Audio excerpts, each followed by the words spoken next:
Thank you so much, Tania, for taking the time to do the interview with us. I'm Jana from Global Citizen. I'm conducting the interview today. I'm working for a non-governmental organization, but also doing this for the Human Rights Film Festival in Berlin now.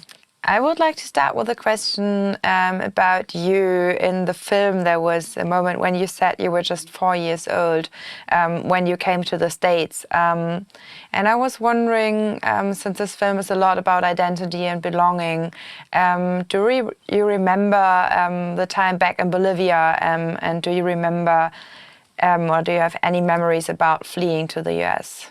Yes, of course. I do. Surprisingly, not a lot of people remember when they're 4 years old or 3, but I do.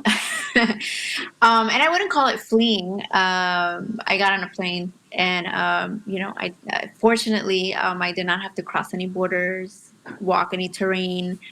I was just able to sit on my mother's lap. I do have many memories. I have memories of me going to the supermarket, buying some bread, talking to the vendors.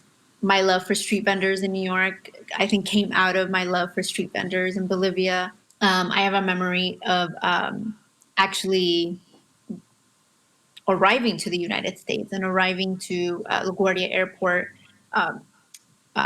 getting off the plane, waiting for somebody to pick us up, and seeing my dad for the first time in about a year. I have snippets which I try to remember so that I can keep those memories alive. And it's mostly of my family.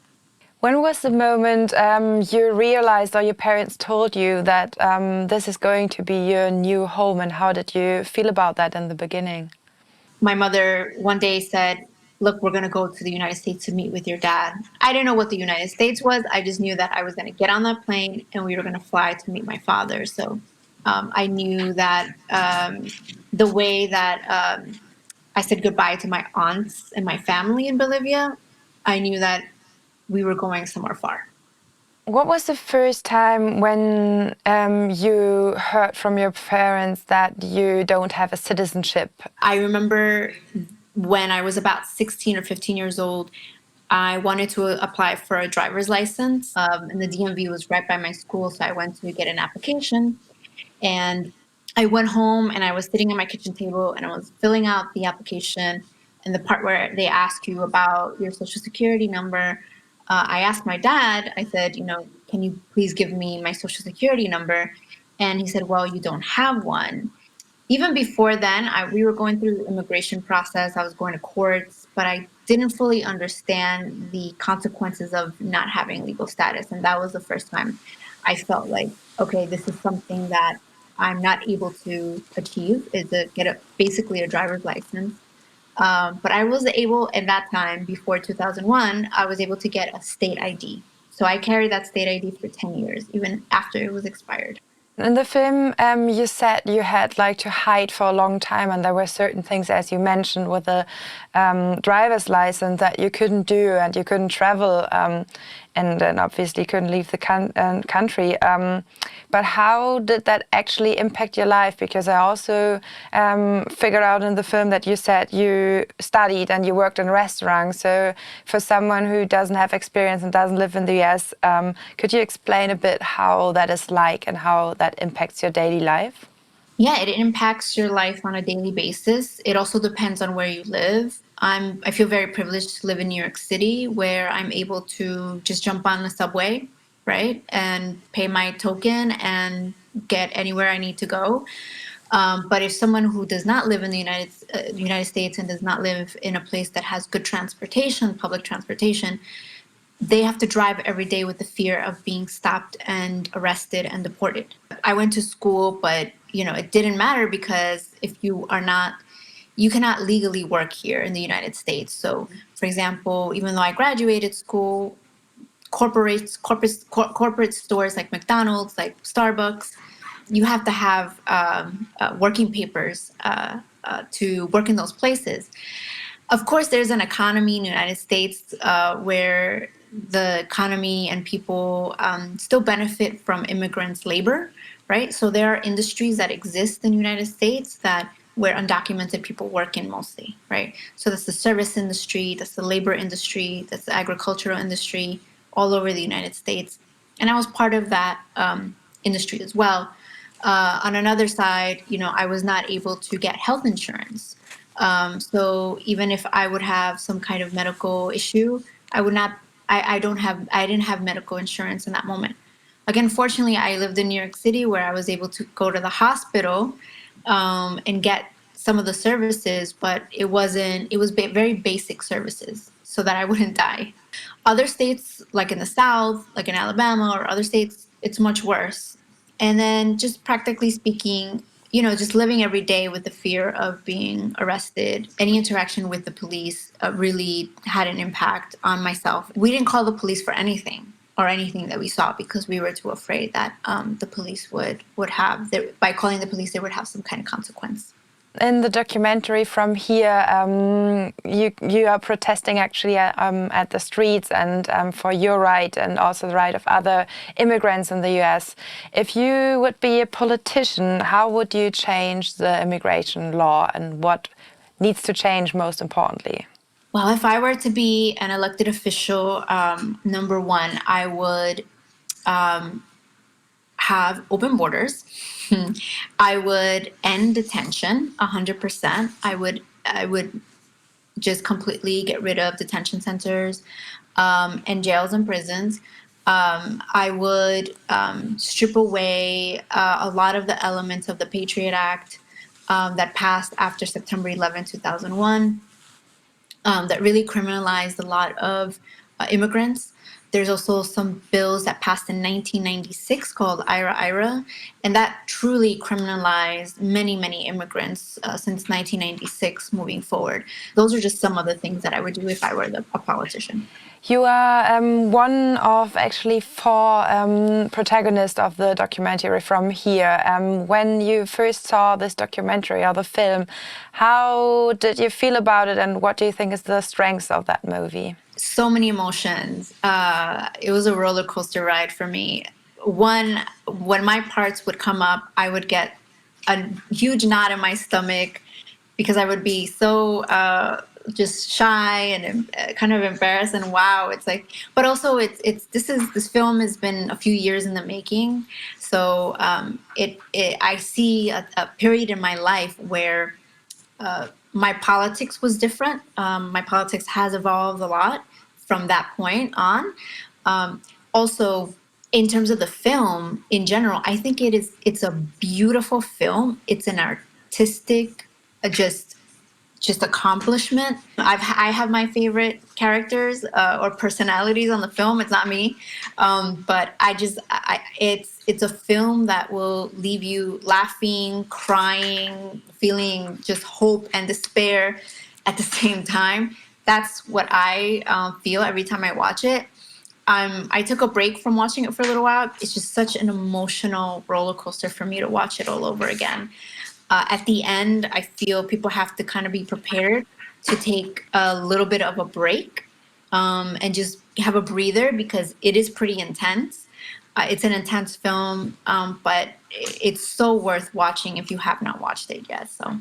Another question around politics. I mean, there are going to be the elections in the States, and I'm just wondering, you can't vote, I guess.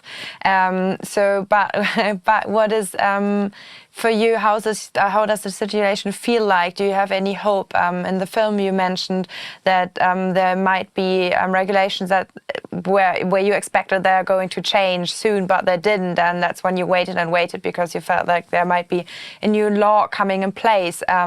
Is there any hope at the moment that you think if things are going to change and the election might be influence that? So what is your feelings toward that? Yes, thank you so much for that question. Actually, I registered to help as an interpreter in the elections when voting is going to be happening. You actually have to be a U.S. citizen to become a poll worker. So I can't even do that, but I'm able to help interpret. So going back to your question about what the hopes are, well, number one is we got to get that human being, I don't even call him a human being, out of the White House. I mean, he's just a monster, literally, for not just for immigrants, but for anyone who is marginalized in the United States. It's our country is extremely divided right now, but I feel that many more people, more so, really want him to leave office.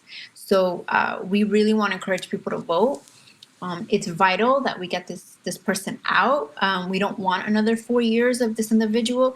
The last 4 years have been detrimental and will take years to fix. Do I have hope for whoever is the next president? Hopefully, it'll be the nominee is Biden and Kamala Harris. I do have hope. They are toying back and forth with some ideas around detention, ending some detention, definitely making changes to the immigration process, and absolutely stopping the current attacks on immigrants right now, especially at the border. That's when organizations and people who are active really have to, one, work to get these people voted in, but also to hold them accountable. Just because they're Democrats doesn't mean that we get to go back to sleep. Doesn't mean that we go back to what it was before during Obama.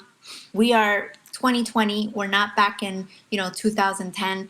We're 10 years later. We need to be more progressive and push for more. So for more for our communities. I think what was really interesting about your part in the film from here is when you kind of said that you were like kind of hiding for a long time, but then there seemed to be this shift when you went to the other extreme, basically, and very much loud and clear said what you are expecting or what you're asking for. And then there was this moment in that scene when you said, oh, I received my first hate letter or hate mail, and you were smiling, you said you felt strong. So what did you feel, or what did you make feel strong about it, and what was the kind of relief and the feeling from hiding to be very visible? Yeah, going from one extreme to the other would not have been possible if it wasn't for the organization that I was a part of, the New York State Youth Leadership Council, an amazing organization that is undocumented youth-led. And I think it speaks to the importance of movements being led by people who are directly affected by the issue. If it wasn't for that group, I would still be scared. I would still be in the shadows. So I really give all the credit to them for helping me get to that point and creating the space, right? The very safe space to be able to practice me coming out, watching people come out, sharing our stories, being in the same space. So it was just what I needed at that time. That hate mail came because we were working on a bill, but also we were stopping deportations of young people. So because of that, I received the hate mail, and I was so happy because I knew, no, I wasn't happy. No one's happy to receive that kind of energy, but I was, it was just a moment where we were like, yes, like they're listening. And I guess I was also making advancements in my own political ideology and my own thoughts around hate from these kinds of people, where that hate comes from fear. Absolutely. That hate comes from other places. And I am the opposite of that. So that hate, I wasn't scared of it anymore. It does not really affect me because I understand my power, number one. And also I understand why they have these thoughts and emotions. And honestly, I can either take the time to educate them or I cannot. I can move on with my life. And I would be just fine. But in that particular moment when I received the letter, it was like I had a moment of yeah, they're listening. We're getting so far and we're reaching so many people that even these people are listening to us and hearing us. So I was very happy when I got that letter because it meant that people were listening and watching. Thank you so much for the interview and taking the time to speak with us. Of course. Thank you so much for having me. Thank you. Bye.